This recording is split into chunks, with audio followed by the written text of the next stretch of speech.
Сәлеметсіздер ме, құрметті әріптестер? Мен Бекболова Мейіргүл, Маңғыстау облысының Бейнеу ауданының санаториялық бөбекжайында дефектолог маманы болып жұмыс жасап келемін. Қазіргі таңда біздің бөбекжайымызға 5 ерекше білімді қажет ететін бала келеді. Оның бірі Өмірбай Жансая. Диагнозы сөйлеу тілінің дамымауының бірінші деңгейі. Екінші бүлдіршініміз бізде Ұланды Хангелді. Диагнозы сөйлеу тілінің дамымауының бірінші деңгейі. Үшінші бүлдіршініміз біздің Табынбай Нұра. Диагнозы сөйлеу тілінің жалпы дамымауының бірінші, екінші деңгейі. Төртінші бүлдіршініміз бізде Кенжеғали Назым. Диагнозы сөйлеу тілінің дамымауының бірінші деңгейі. Бесінші бүлдіршініміз бізде Орақбай Бейбарыс. Диагнозы психикалық дамымауының және сөйлеу тілінің тежелеуі. Сәби өмірге келгенде анасының әлдиімен өседі. Әуен баланың музыкалық қабілетінің қалыптасуына өз әсерін тигізеді.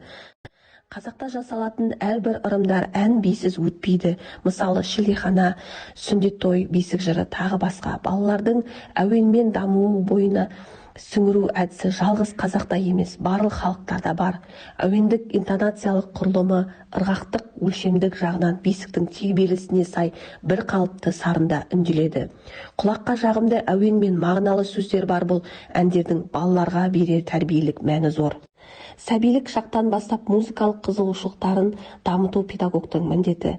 Сәбилер ересек адамдардың әнін тыңдай отырып, дауыс интонациясына уілдейді, былдырлайды.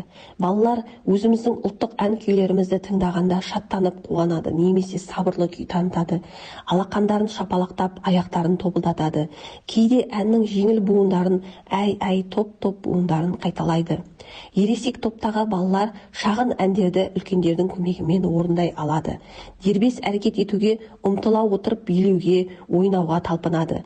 5-6 жасқа келгенде қызығушылықтары оянып бастайды. Музыкалық тәрбие берудің басты мақсаты музыка өнер арқылы ерекше баланың өмірге деген көзқарасы, отанына, еліне, жеріне деген сүйіспеншілігін, өз халқының өнерін, салт-дәстүрін жоғары бағалай білетін парасатты азамат тәрбиелеу. Білім берудің ең төменгі сатысы мектепке дейінгі кезең және тұлғаның даму іргетасы оқу әрекетін қалыптастырудың ең қуатты кезеңі.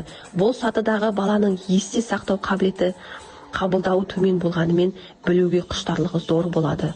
Даму ортасының негізінде тұлғаның дамуын қамтамасыз ететін мектепке дейінгі білім беру мекемесі баланың тұлғасын дамытуда және жеке ерекшеліктерін, мүмкіндіктерін ашып, таным белсенділігін қалыптастыру мақсатында мынандай міндеттер шешуі шарт.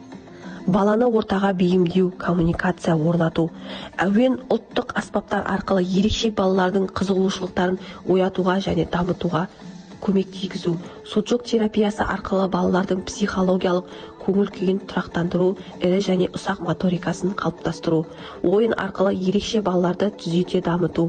Ырғақты әуенмен, қимыл әрекеттермен жасалатын нейрожаттығулар арқылы балалардың оң және сол жақ ми жұмысын жақсарту.